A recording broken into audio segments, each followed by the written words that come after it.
बताते हैं, दोजिक भिस्त सभी ते देखे राजपाट के रसिया, और 3 लोग से तरपत नाही यो मन भोगी खसिया। कोई सरपंच बन जाता है, नो नीत रहे चेयरमैन बनूं, चेयरमैन बन जाए नो सोचा मैं एमएलए बनूं, एमएलए बन जाए नो सोचा मंत्री का दाव लगे, मंत्री बनते नो सोचा मुख्यमंत्री बनूं जो पेटा भरे। इतना मृत्यु हो जा भाई, दर दर फिरे। अब जैसे अरुणाचल का एक मुख्यमंत्री, आंध्र प्रदेश का मुख्यमंत्री और पोलैंड देश का पूरा कैबिनेट, पूरा मंत्रिमंडल इंक्लूडिंग प्राइम मिनिस्टर एक जहाज में क्रैश होकर मर गए। ये हेलीकॉप्टर में जा रहे थे जल्दी के मारे, ये दोनों मुख्यमंत्री जी ये यहाँ मर गए। अब इनको कितना कंपलसरी, कितना जरूरी काम होगा, तो हेलीकॉप्टरों से यात्रा कर रहे थे, जाता हूँ मीटिंग करूंगा, फलाना करूंगा, फलानी फाइल साइन करूंगा। अब परमात्मा बताते हैं कि इन बातों ने याद करो तुम, कि दोजिक भी सभी ते देखे राजपाट के रसिया, और 3 लोग से तरपत नाई यो मन भोगी खसिया। इसने 3 लोग भी दे देना तो भी संतुष्टि नहीं इसकी, न सोचो और कितने पावत जब बात बढ़े। कहते सतगुरु मिले तो इच्छा मिटे, पद मिल पदे समाना, और चलन सा उस लोक पठाऊं जो आदि अमर अस्थाना। आदरणीय गरीबदास साहब जी कहते हैं कि सतगुरु मिले तो इच्छा मिटे, इस तत्व ज्ञान से आपके सभी इच्छाओं का नाश कर देगा। यहाँ की कोई भी वस्तु तुम्हें सुहावे नहींगी जो भक्ति बाधक हो। सतगुरु मिले तो इच्छा मिटे, पद मिल पदे समाना। पद माने वे ऑफ वर्शिप, पद पद्धति, भगवान के पाने की विधि, और पद यानी सही शास्त्र अनुकूल सत साधना मिलने से पद वो पद्धति मिल गई। पद मिल पदे समाना। गीता जी अध्याय नंबर 15 के श्लोक नंबर 4 में कहा कि तत्वदर्शी संत की प्राप्ति के पश्चात परमेश्वर के उस परम पद की खोज करनी चाहिए जहाँ जाने के बाद साधक फिर लौटकर कभी वापस संसार में नहीं आता। यहाँ बता रहे हैं आदरणीय गरीबदास साहिब जी कि सतगुरु मिले तो इच्छा मिटे, पद मिल पदे समाना। सही साधना के मिलने से वो पद मिलेगा, अमर पद, जहाँ जाने के बाद फिर लौट कर नहीं आते। और चल हंसा उस लोक पठाऊं जो आदि अमर अस्थाना। 18वें अध्याय के गीता जी के 62वें श्लोक में कहा, अर्जुन तू सर्वभाव से उस परमेश्वर की शरण में जा, उसकी कृपा से तू परम शांति को और सनातन परम धाम को प्राप्त होगा। आदि अमर, आदि माने शाश्वत, सनातन कदे का। चल हंसा उस लोक पठाऊं जो आदि अमर स्थाना। और वहां क्या सुख है? तुम यहाँ की जो सुख, चौथी मुक्ति भी प्राप्त कर लेते हो, चारों मुक्ति भी प्राप्त कर ले हो, तो भी एक दिन समाप्त होंगी तुम्हारी, तुम उसको परमानेंटली नहीं रख सकते। और वहां पर कहते 4 मुक्ति जहां चंपी करती, ये सुख तुम्हारे चरणों में सदा पड़ा रहेगा। और माया हो रही दासी, दास गरीब अभय पद पर से, वो मिले राम अविनाशी। ओए होए। अब जहां से हम शुरू हुए थे कि जग सारा रो गया रे, जिन सतगुरु वेद न जाण्या, सग सारा रो गया रे। जन्म मरण का रोग लगा है, तृष्णा बडरी खांसी, आवागवन किया डोर गले में, पड़ी काल की फांसी। जग सारा रो गया रे, जिन सतगुरु वेद न जाण्या, जग सारा रो गया रे। फिर क्या बताते हैं? सार शब्द सर जीवन बूटी, गैस गैस अंग लगावे, कहे कबीर तुम सतकर मानो, ये जन्म मरण मिट जावे। सार शब्द सर जीवन बूटी, गैस गैस अंग लगावे, कहे कबीर तुम सतकर मानो, ये जन्म मरण मिट जावे। अब ये है वो पद, ये तीनों मंत्र का जो जाप आपको मिलेगा। और प्रथम ये 7 मंत्र दिए जाते हैं, फिर सतनाम 2 मंत्र का दिया जाता है। इससे क्या बताते हैं? 4 मुक्ति जहाँ चंपी करती, माया होरी दासी, दास गरीब अभय पद पर से, वो मिले राम अविनाशी।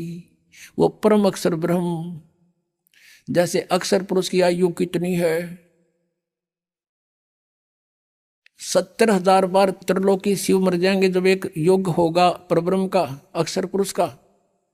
और फिर 1000 उसे बने हुए युग का दिन, इतनी ही रात्रि, 30 दिन रात का महीना, और 12 महीने का 1 वर्ष, और 100 वर्ष की अक्षर पुरुष की आयु, फिर भी मृत्यु। एती उम्र बुलंद मरेगा अंतरे, क्योंकि सतगुरु लगे न कान न भेंटे वो संतरे।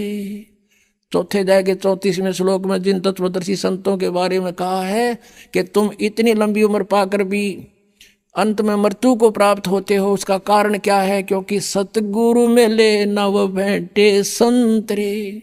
ऐसे संत भक्त नहीं मिले जो इन्हों बतावें कि आज के दिन बरवाड़ा के अंदर है जो कुछ है, और वो सतगुरु की शरण नहीं लेने से।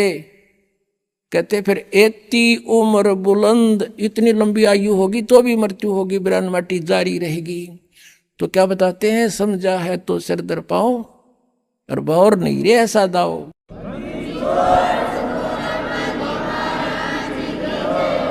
परम पिता परमात्मा पूर्ण ब्रह्म, सारी सृष्टि के रचनहार, कुल मालिक कबीर परमेश्वर जी की असीम रजा से आप सभी पुण्यात्माएं सत्संग सुनने के लिए उपस्थित हुए। धन्य है आपके माता पिता जिनसे जन्म हुआ। आपको ऐसे समय में मनुष्य जीवन प्राप्त हुआ जिसकी कोई कीमत नहीं लगाई जा सकती। वैसे तो सभी सद्ग्रंथों ने, सभी महापुरुष संतों ने मनुष्य जीवन को बहुमूल्य ही बताया है, लेकिन ये जो समय अब है कलयुग का, जो बिचली पीढ़ी बताई है परमात्मा ने, ये समय परमेश्वर ने ऐसा निर्धारित किया हुआ है कि प्रत्येक कलयुग में इसी समय में ये मोक्ष मार्ग खोला जाता है। और इस समय में आपका जन्म अब पूरे विश्व के जितने भी प्राणी हैं जिनको मानव शरीर प्राप्त है, धन्य भाग हैं उनके कि उनको मानव शरीर प्राप्त है। दुर्भाग्य उन प्राणियों का जिनको ये सच्चा नाम, सच्ची भक्ति और सच्चा ज्ञान, तत्व ज्ञान प्राप्त नहीं है।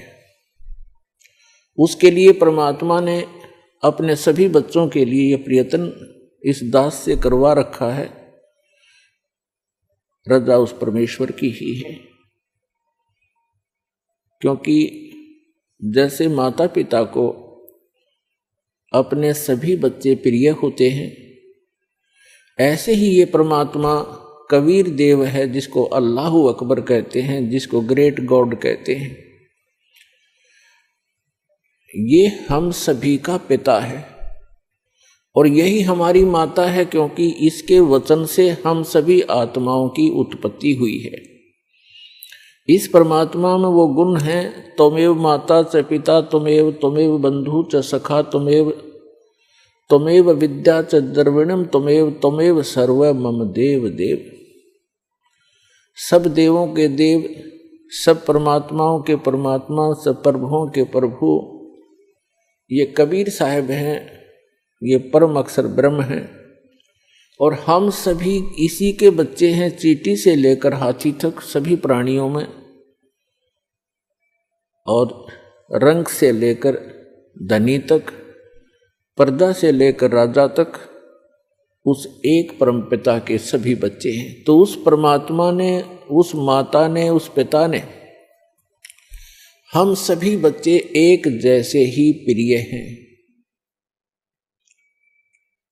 अपने कर्मों के कारण हम भले ही कोई कुत्ता, कोई गधा, कोई सूअर बना है, उनका भी दुख उस परमात्मा को है, क्योंकि परमात्मा चाहते हैं कि प्रत्येक प्राणी इस ज्ञान को स्वीकार करे, परमात्मा के दिए हुए इस विधान को समझे और ये सभी यहाँ से निकल जाएं। ये पृथ्वी एक कैद है, 21 ब्रह्मांड है वैसे तो इस काल के, जिनको हम जन्नत कहते हैं, स्वर्ग कहते हैं, जिसको हम हेवन कहते हैं।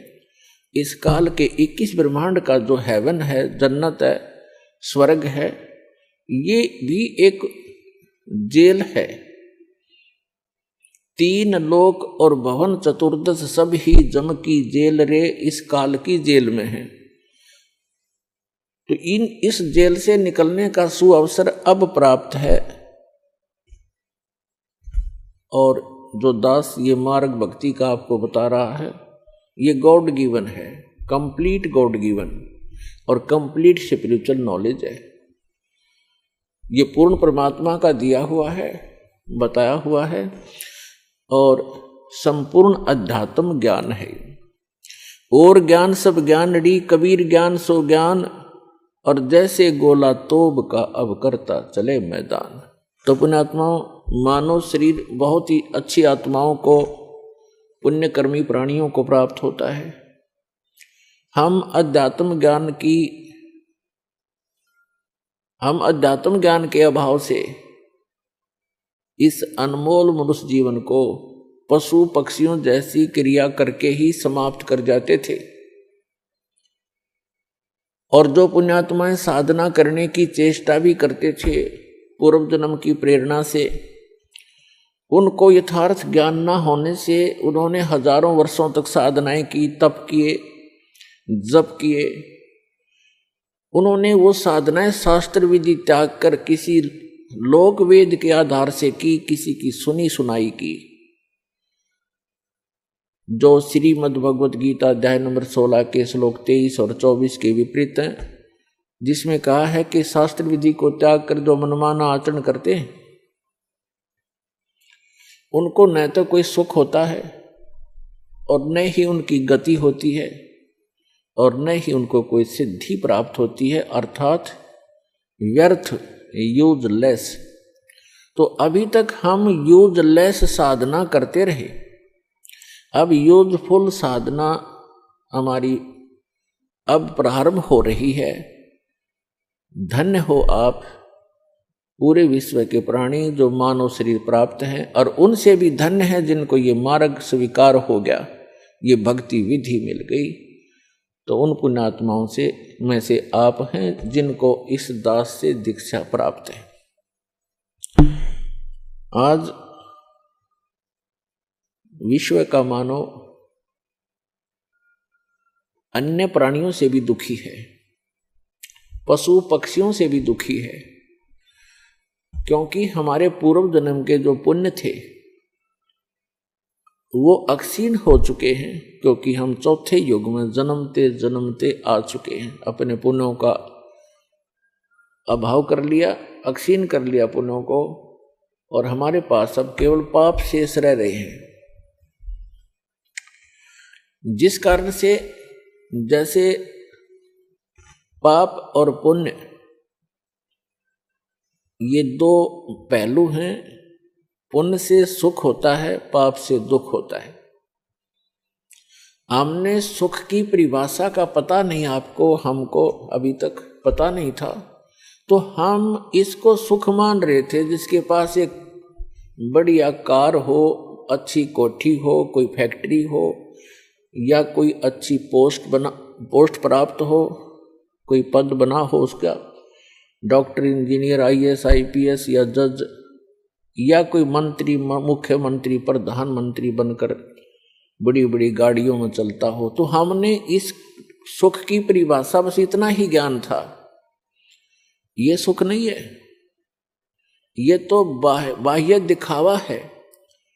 प्रत्येक प्राणी टेंशन लिए फिरता है, प्रत्येक प्राणी 99% व्यक्ति टेंशन से ग्रस्त हैं। तो हम इसको सुख मान रहे थे। सुख नाम की कोई वस्तु नहीं इसी किसी ब्रह्मांड में। तो परमात्मा चाहते हैं कि आप यहां से निकलो, इस झूठे सुख को भूलो, इससे परिचित हो जिसको तुम सुख मान बैठे हो। कबीर साहब कहते हैं झूठे सुख को सुख कहे, ये मान रहा मनमोद, ये सकल चबीना काल का, कुछ मुख में कुछ गोद। यहां सब ये काल का आहार है। इस झूठे सुख को आप सुख मान बैठे हो, ये सुख नहीं है। आज आप जिसको सुख मानते हो उस व्यक्ति के पास सभी सुविधाएं उपलब्ध हैं, अच्छा मंत्री है, मुख्यमंत्री है, सब सुविधाएं हैं, पुत्र भी हैं, पुत्री भी हैं, आगे संतान भी ठीक है, तो इसको हमने सुख मान रखा। और 1 मिनट में मृत्यु हो जाती है, 1 सेकंड के अंदर मृत्यु हो जाती है, फिर वो सुख कहाँ गया उसका?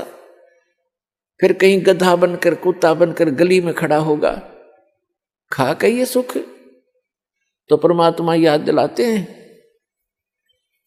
कि तन धर सुखिया कोई ना देखा, जो देखा सो दुखिया हो। उदय अस्त की बात करत है मन सबका, किया विवेका। शरीरधारी प्राणी यहां इस पृथ्वी लोक के जो कच्चे शरीरधारी प्राणी हैं, कहते परमात्मा कहते मैंने कोई इस पृथ्वी पे सुखी नहीं देखा। और जो उदय अस्त की बात करते हैं, उदय अस्त का अर्थ है चक्रवर्ती राजा,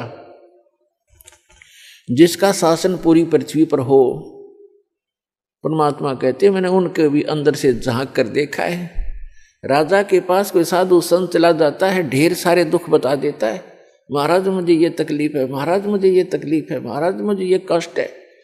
तो परमात्मा कहते हैं उदय अस्त की बात करे मन सबका, किया विवेका हो। फिर क्या बताते हैं? जंगम दुखिया जोगी दुखिया, कहते हैं तंदर सुखिया कोई ना देखा, जो देखा सो दुखिया हो।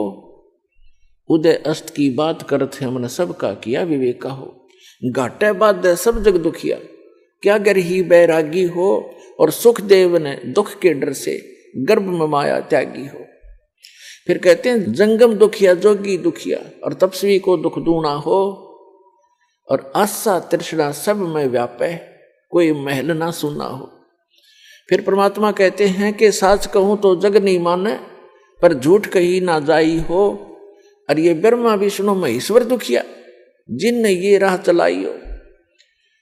फिर परमात्मा अंत करते हैं इस कहानी का, कहते हैं सुरपति दुखिया, सुरपति इंद्र स्वर्ग का राजा, देवताओं का स्वामी। सुरपति दुखिया, भूपति दुखिया, भूपति माने पूरी पृथ्वी का शासक राजा। सुरपति दुखिया, भूपति दुखिया, और रंक दुखी बपरीती हो, कहे कबीर और सब दुखिया, एक संत सुखी मन जीती हो। अब निष्कर्ष कर दिया दाता ने कि आप जी ब्रह्मा, श्री विष्णु, श्री शिव जी को एक सुप्रीम पावर मानकर इनकी आराधना कर रहे हो, और इनसे हटकर कोई कहना सुनाना चाहता है तो आप जी बिल्कुल सुनना नहीं चाहते। तो परमात्मा कहते हैं कि साच कहूं तो जग के जचे नहीं, ये संसार मानना नहीं कि ब्रह्मा विष्णु महेश भी दुखिया, पर झूठ कही ना जाई हो, और ये ब्रह्मा विष्णु तुम्हारे शिव जी दुखिया, जिन ये राह चलाई हो। अब विचार करके देखो,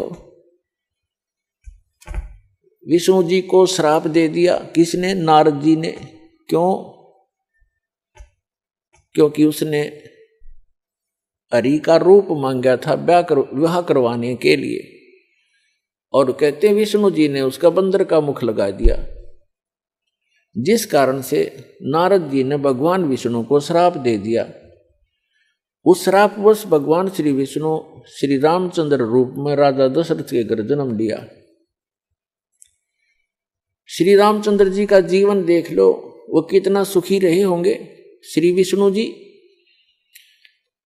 विवाह हुआ छोटी आयु में, विवाह होते ही वनवास हुआ, वनवास में से उसकी धर्मपत्नी का अपहरण हुआ, वो जेल, रावण राक्षस के जेल में पड़ी है, हाहाकार मचा हुआ। फिर उसको छुटवाने के लिए सीता जी को रावण की कैद से छुटवाने के लिए कितना भयंकर युद्ध हुआ, करोड़ों व्यक्ति मारे गए, दिन रात हाहाकार मचा रहा। और उसके बाद फिर सीता जी को वापस लाए, अग्नि परीक्षा लेकर। अग्नि परीक्षा माने कि सीता जी को अग्नि में बैठा दिया था चिता के ऊपर, कि यदि तूने रावण से संपर्क किया है तो जल जाएगी, और नहीं किया है तो तू निष्कलंक है, तो अग्नि से जलेगी नहीं। वो अग्नि से नहीं जली, लाखों लोगों के सामने परीक्षण हुआ। श्री रामचंद्र जी सीता जी को लेकर घर आ गया। कुछ दिनों के बाद सीता गर्भवती थी। उधर से किसी धोबी ने व्यंग कस दिया, अपनी पत्नी को कूट रहा था, पीट रहा था और कह रहा था कि तू 2 दिन घर से बाहर कहाँ रही। मैं इस दशरथ पुत्र रामचंद्र जैसा नहीं हूं कि उसकी पत्नी रावण के पास रही 12-10 वर्ष तक और उसको आज घर रखे हुए है। मैं उस जैसा नहीं हूं। इस बात को श्री रामचंद्र जी ने अपने कानों सुन लिया, क्योंकि वो रात्रि के समय वेश बदलकर घूमा करते थे। उस समय के राजा ऐसी व्यवस्था रखते थे। इस बात को सुनकर के दुनिया में मैं क्या मुंह दिखाऊंगा, मेरे ऊपर उंगली कसी जाती है, टॉन्ट कसे जाते हैं। अगले दिन अपनी धर्मपत्नी सीता जी को घर से निकाल दिया, गर्भवती को। पुण्यात्माओं, यदि हमने लोक वेद लोगों के ही दंत कथाओं से ही अपना शासन व्यवस्थित करना है तो कैसे हम राजा, कैसे हम भक्त, कैसे हम भगवान। लाखों लोगों के सामने परीक्षण किया सीता जी का और वो निष्कलंक। और एक धोबी ने कह दिया कि मैं उसके कहने मात्र से अपनी पत्नी का परित्याग कर दिया, तो धिक्कार है ऐसे डिसीजन को। आप आम आदमी भी ना करे ऐसी गलती, आम आदमी भी नहीं कर सकता। जिसकी पत्नी के गर्भ हो और उसको घर से निकाल दे, कहाँ जाएगी फिर वो।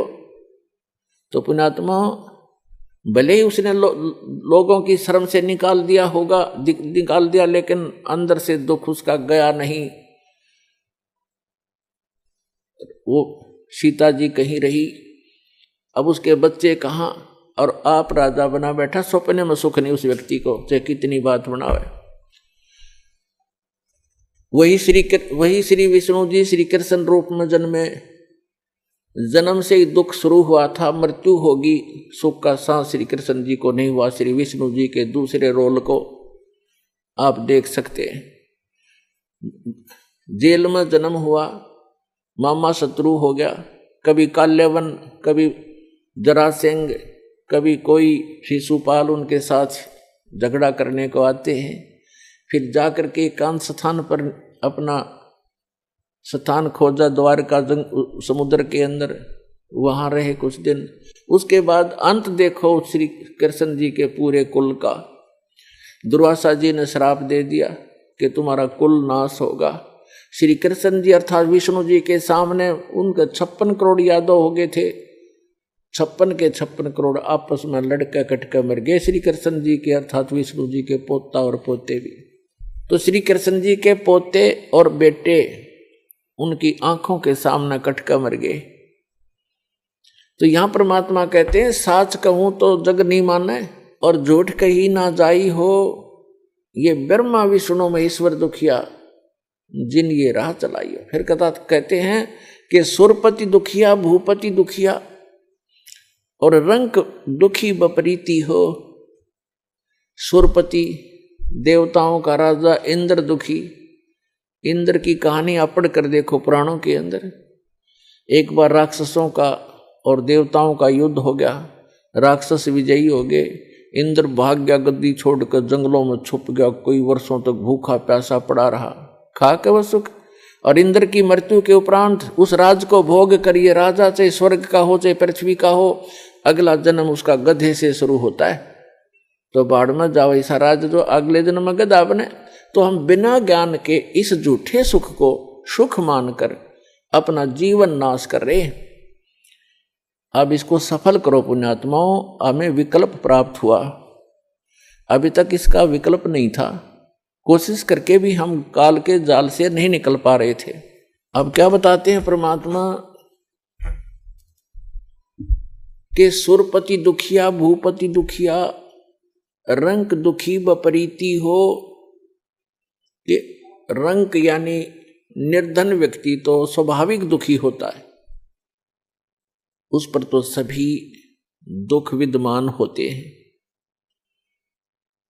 अब क्या बताते हैं कि कहे कबीर और सब दुखिया, एक संत सुखी मन जीती हो। एक संत सुखी हो सकता है इस पृथ्वी पर जिसने अपने मन को जीत लिया। मन को पुण्यात्मा जीतना कोई हंसी खेल नहीं है। और गीता में लिखा है कि अर्जुन ने पूछा कि हे भगवान, आप कहते हो कि मन और इंद्रियों को रोक के एकांत स्थान पर ध्यान लगावे, तो अर्जुन कहता है भगवान इस मन को रोकना बड़ा कठिन है। इस बात को गीता ज्ञानदाता भी कहता है कि मन को रोकना तो वायु तूफान को रोकने के तुल्य है। फिर भी कहा कि कोशिश करे, उसका अभ्यास करने से उसका कुछ राहत मिल सकती है। ये तो है एक वेद ज्ञान जो इनकम्प्लीट है, क्योंकि बहुत से ऐसे ऋषि हैं, जैसे एक श्रृंगी नाम के ऋषि थे। उन्होंने इसी आधार से वन में जाकर घोर तपस्या की, हठ योग किया, इसी मन को रोकने के उद्देश्य से। पुण्यात्मा, तत्व ज्ञान न होने से हम मनमुखी साधनाएं और अज्ञान के आधार से ये जीवन नाश करते रहे। जनसाधारण ये सोचा करता था कि बड़े महर्षि हैं, ऋषि हैं और बड़ा कठिन तप कर रहे हैं। उसके विषय में सूक्ष्म वेद में परमेश्वर ने आकर स्वयं बताया है कि डंब करें डूंगर चढ़े, अंतर जीनी झूल और जग जाने ये भक्ति करें, ये बोवें सूल बबूल। ऊंचे स्थान पर बैठते हैं, कोई पहाड़ पर, कोई ऊंचे से स्थान पर के दूर तक दिखाई दे में कहीं साधना कर रहा है कोई संत। डंब करें, डंब माने पाखंड करते हैं, लोग दिखावा करते हैं। डंब करें डूंगर चढ़े, डूंगर माने पहाड़ पर ऊंचे स्थान पर चढ़ जाते हैं। अंतर झीनी झूल, अंदर जो की तू बकवाद भरी है, और जग जाने यो भक्ति करे, ये बोवे सूल बबूल। अपने भविष्य में ये कांटे बो रहे हैं तत्व ज्ञान के अभाव से। उसके लिए क्या बताते हैं परमात्मा कि एक श्रृंगी नाम के ऋषि थे। उन्होंने ऐसे ही अपने इसी अज्ञान आधार को प्रमुख रखकर जंग वन में चले गए, फॉरेस्ट के अंदर बैठ गए, जाकर हठ योग किया। इन्होंने क्या सोच रखा है कि पहले अपनी इंद्रियों को काबू करें, और ताकि ये भक्ति में फिर बाधक ना हो। इस उद्देश्य को लेकर के दूसरा वो रखते हैं कि जैसे वन में चले भी गए तो भूख प्यास सताती है। उसके लिए ये महापुरुष क्या करते हैं कि खेचरी मुद्रा का प्रयोग किया करते थे। खेचरी मुद्रा, जैसे कई पंथ हैं, जैसे ये अंसा देश वाले तो इससे पे गाटा जोड़ रहे हैं। खेचरी मुद्रा, जीभ को उलटकर तालू पर लगा ले और कान बंद करके ये नाद क्रिया, ये तो बालकों के खिलौने हैं। इस मन कल्पित ये अपना एक ड्रामा है, इस जीवन को नष्ट करने का। तो इसी आधार से श्रृंगी ऋषि ने अमृत क्रिया को सिद्ध किया। जैसा कि ये संत बताते हैं, ये तो इनको तो कख भी पता नहीं अमृत क्रिया क्या होती है। तालू का जीभ लगा लो ऐसे मोड़ कर, और कहते हैं फिर तालू से अमृत टपकेगा। ये तो लाड़ टपके हैं, अमृत थोड़ा टपकेगा, इससे बकवाद करें। ये एक ऐसी क्रिया है जैसे जीभा को वापस मोड़ेंगे और तालू के लगाने की हम चेष्टा करेंगे तो हमारी नाड़ियां कसती हैं जो जीभा से और मस्तिष्क से संबंधित है। हमारे इस शरीर के अंदर इस तालू के ऊपर, ये जो तालू है लटक रहा है हमारे, इसके ऊपर एक थोड़ा सा स्थान है, वो कम प्लेस है। और उसके अंदर एक अमृत भरा रहता है सदा, और वो अमृत वहां से सीधा चल के नीचे जाता है नाभि के पास, ऑटोमेटिक चल रहा है वो। और उसको एक कुंडलनी शक्ति है, कुंडलनी शक्ति बोले, नागिनी कहा संतों ने। उसकी 2 जिह्वा हैं सर्प जैसी, और वो उस अमृत को वो पीती रहती है, शरीर में नहीं जा पाता, वो उसको वो चूस करके नष्ट कर देती है। उसके अंदर एक ऐसी क्रिया है। तो फिर क्या होता है, जब हम श्वास क्रिया को अभ्यास करते हैं श्वास का, और वो श्वास के साथ ऐसे खड़ी है, ऐसे उसका नाभि के जहां वो अमृत टपकता है ऊपर से जाकर नाभि के पास, उसका मुंह बिल्कुल उसके ऊपर है ऐसे। और जब हम श्वास क्रिया का अभ्यास करेंगे, उस श्वास क्रिया से उसका मुंह ऐसे नीचे को हो जाएगा, और फिर वो अमृत जो है पूरे शरीर में जाना शुरू हो जाएगा। श्वास क्रिया से तो उसका मुंह टेढ़ा होगा, ऐसे नहीं रहेगा ऊपर को, वो ऐसे मुड़ जाएगा नीचे को। जो ऐसे टपक रहा था अमृत, उसको वो खा रही थी, फिर वो ऐसे हो जाएगी, उस पे उसके मुंह पे नहीं जाएगा। ये तो श्वास क्रिया का लाभ मिलेगा। और फिर जो हम तालू पर जिह्वा लगाने की चेष्टा करते हैं, उससे क्या होगा कि हमारा जो ऊपर इस तालू के ऊपर एक स्थान है जहां पर ये अमृत भरा रहता है, लिक्विड सा है ये, इसके उसके नीचे वो एक जैसे इसको अर्ध छोटा सा बेर होता है, बेर का फल, बेरी का फल, उसको आधा काट दे, साफ कर दे, इतना सा है वो, ऐसे आधा कटा हुआ। और उसके बिल्कुल नीचे एक वाल है, वाल, और उसके ऊपर एक छोटी सी नाड़ी टिकी हुई है जो उस वाल के सुराख को रोक रही है। तो उस अभ्यास करने से एक तो उसकी वो नीचे को हो जाएगी, नागनी श्वास के जो श्वास क्रिया से तो नागनी का फन नीचे को हो जाएगा, और फिर वो नीचे जाना शुरू होगा, और जिस रास्ते से फिर वो जाएगा वो उस नागनी के हाथ नहीं लगेगा, वो पूरा शरीर में व्याप्त हो जाएगा। एक स्वाभाविक ओवरफ्लो होकर के वो छोटा सा जो अर्ध बेर का, आधे बेर का जितना स्थान समझो खाली, ओवरफ्लो होकर जब जाता है तब वो नागनी के मुंह पर गिरता रहता है। तो अब वो चाहे उस सुराख से जाएगा और चाहे वैसे ऊपर के ओवरफ्लो होकर जाएगा, तो उस कुंडलनी जो नागनी है उसके नाभि के चारों तरफ, नाभि के पास हमारी सभी पूरे शरीर की नाड़ियां इकट्ठी हो जाती हैं।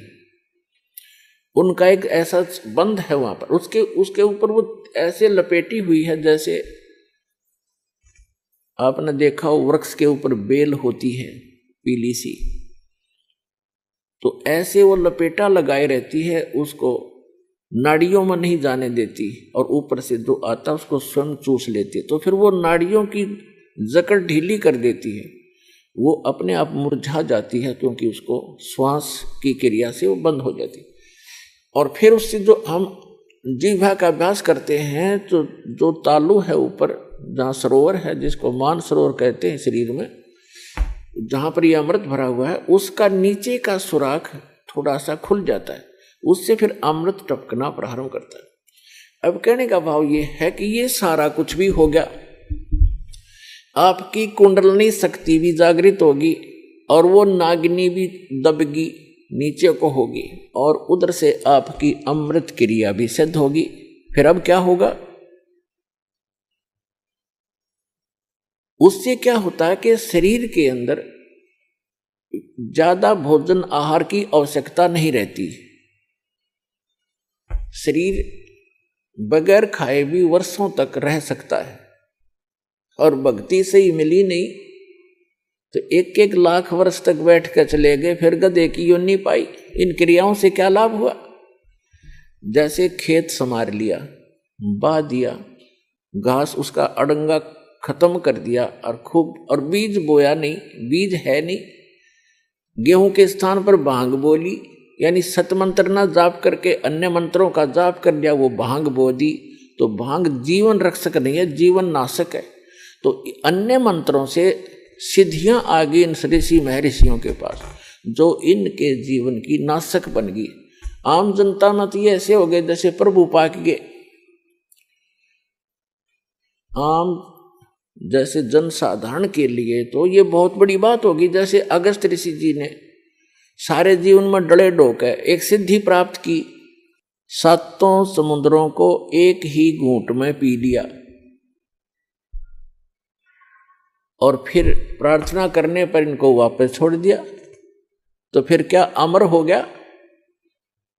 आम आदमी के लिए तो बहुत बड़ी पहाड़ है, 1 क्विंटल पानी नहीं पी सकता एक आदमी, तो 10 किलो मुश्किल तो पिया जा को गढ़ाई मर पड़ के, और उसने 7 समुद्रों को पी लिया। तो जनसाधारण के लिए तो भगवान सिद्ध हो गया वो, लेकिन कख नहीं था। वेदात्म ज्ञान की तराजू में उसको तोल कर देखेंगे -0 था वो।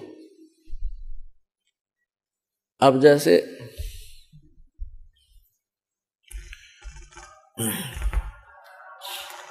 प्रसंग चल रहा है, एक श्रृंगी ऋषि था, उसने ऐसी ये अमृत क्रिया सिद्ध करके और पूरे शरीर को साध लिया जैसा वो सोच रहे थे। और फिर क्या करता था वो, सारे दिन में एक वृक्ष की छाल पर वृक्ष की छाल पर एक बार दिन में जिह्वा लगाता था, ऐसे चाटता था, उसी से संतुष्ट हो जाता था, क्योंकि उसने अमृत क्रिया को सिद्ध कर रखा था। तो उसको इस बात का गर्व हो गया कि अब तूने अपनी इंद्रियों पर काबू पा लिया। वो ऋषि अयोध्या नगरी के पास बाहर बनी में, बाहर जंगल में, वन में, गांव से आधा किलोमीटर की दूरी पर रास्ते के साथ में बैठ गया, वृक्ष की तरफ मुंह करके, और सारा दिन में एक बार वृक्ष के छाल को जिह्वा से चाटे और बस ध्यान मगन रहे।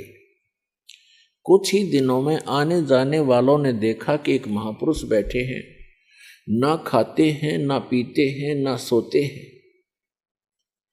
और ना उठते हैं। आसपास पूरी नगरी अयोध्या के लिए एक बहुत बड़े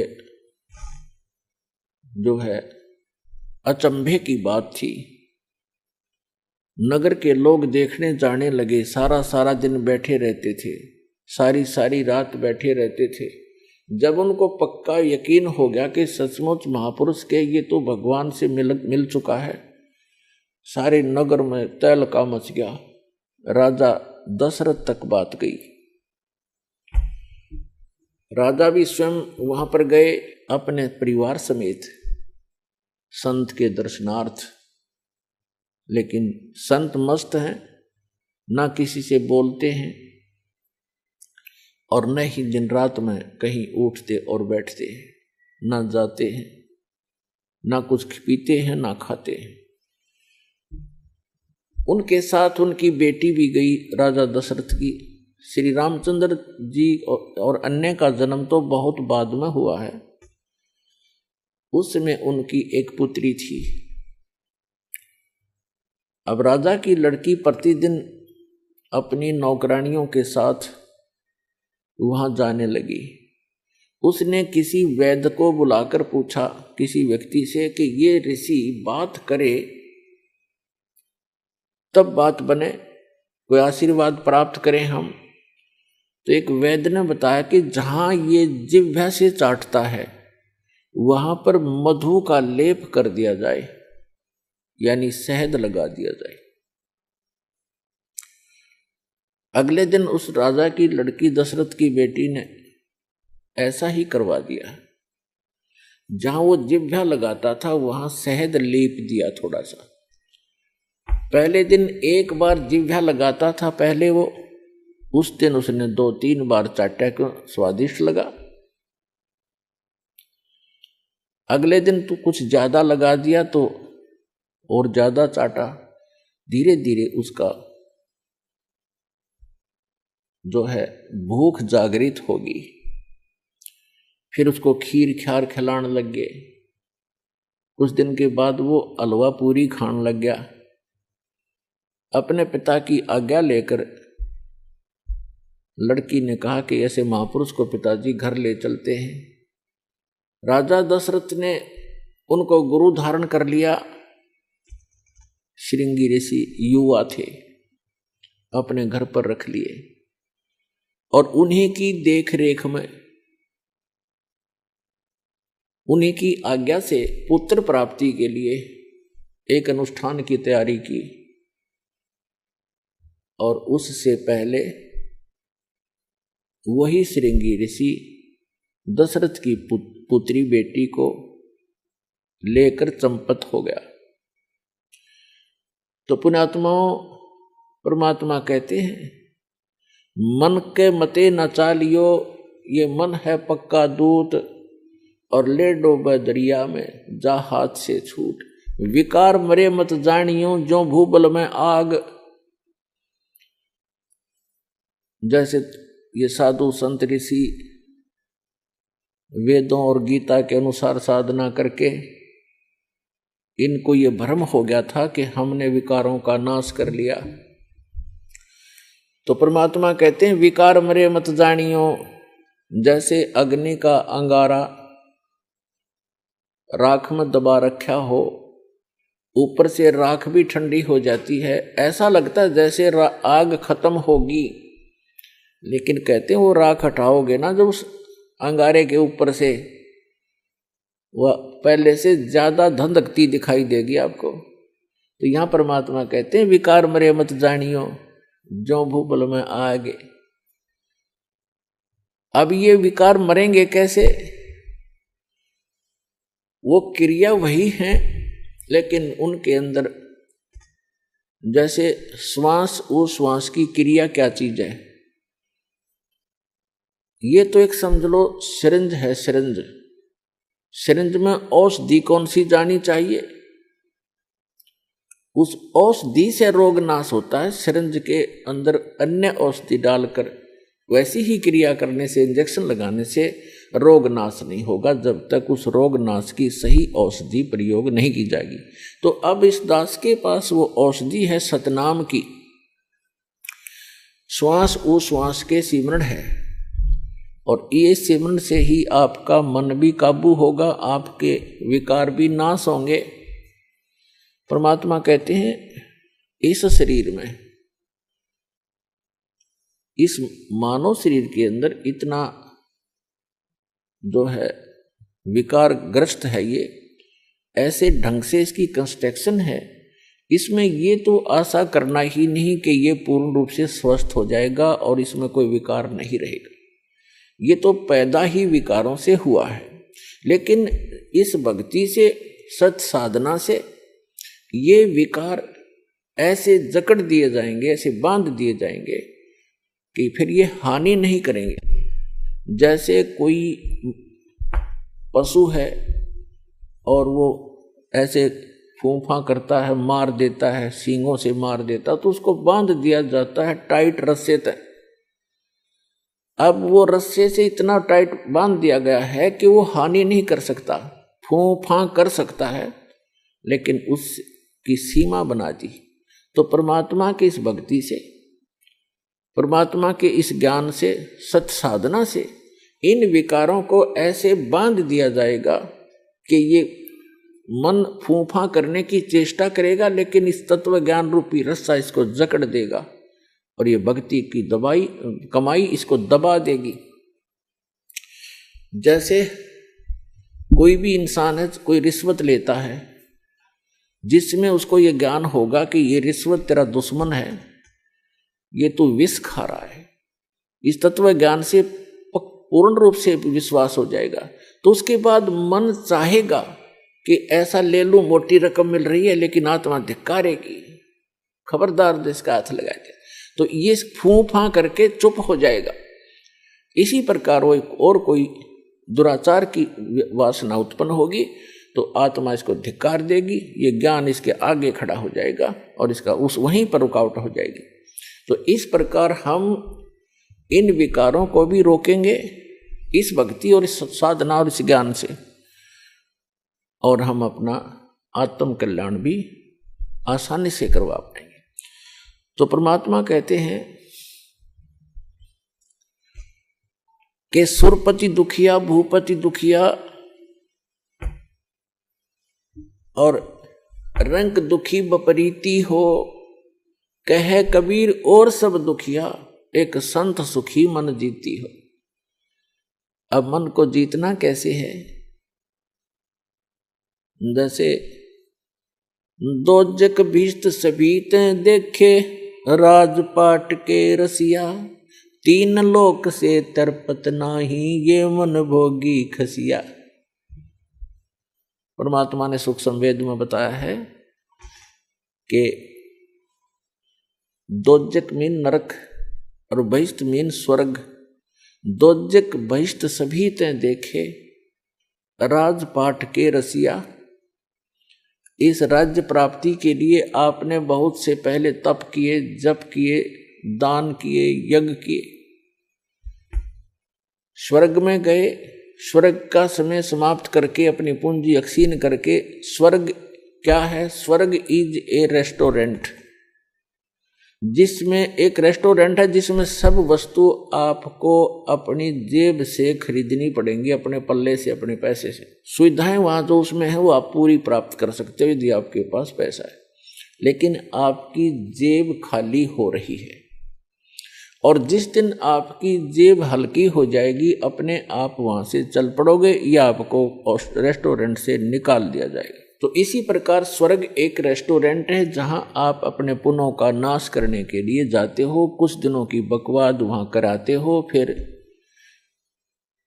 नरक में भी जाते हो अपने किए हुए पाप कर्मों के आधार से। जब तक हमें ये सत साधना प्राप्त नहीं होती, सच्चे इस कबीर भगवान की और ये सतनाम की और सार नाम की, जब तक पूर्ण परमात्मा कबीर जी की सत साधना हमें नहीं मिलती, तब तक हम अपने दोनों कर्म भोगने पड़ते हैं, पुण्य भी और पाप भी।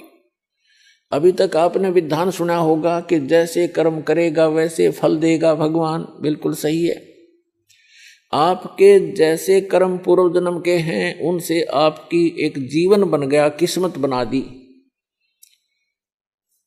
आपके जो संचित कर्मों में से कुछ पुण्य ले लिए, कुछ पाप ले लिए, उस एवरेज से जिसके पुण्य घने हैं और पाप कम हैं, तो उसके पुण्य उसी रेशो से अधिक जीवन में आपको प्राप्त हैं, और पुण्य भी उसी आधार से और पाप भी उन्हीं की रेशो से। तो आप जी को दोनों भोगने पड़ेंगे। यहाँ इस प्रारब्ध बोलते हैं इसको, प्रारब्ध यानी जीवन में लिखी हुई किस्मत के जो कर्म हैं, जो संस्कार हैं किस्मत के, उनको प्रारब्ध कर्म बोलते हैं। और प्रारब्ध कर्म को कोई नहीं चेंज कर सकता, ना विष्णु जी कर सकते, ना ब्रह्मा जी कर सकते, ना शिव जी कर सकते, ना ब्रह्म कर सकता, ना परब्रह्म कर सकता। परम अक्षर ब्रह्म कर सकता है। मासा घटे न तिल बधे, विधना लिखे जो लेख, और सच्चा सतगुरु मिटाकर ऊपर मार दे मेघ, यानी फॉर एवर खत्म कर देता है। मासा घटे न तिल बधे, यानी 1 ग्राम भी आपके संस्कार इधर उधर नहीं हो सकते, और ना बढ़ सकते ना कम हो सकते। जो विधाता ने आपके भाग्य में, प्रारब्ध में, किस्मत में लिख दिए, प्रारब्ध माने किस्मत, आपकी किस्मत में जो लिखा हुआ है उसमें से ना मासा घट सकता है और ना ही तिल के समान बढ़ सकता है। आपको दोनों भोगने पड़ेंगे जब तक आप परम अक्षर ब्रह्म, उस सत्य पुरुष अल्लाहु अकबर, उस कबीर भगवान की भक्ति नहीं करोगे।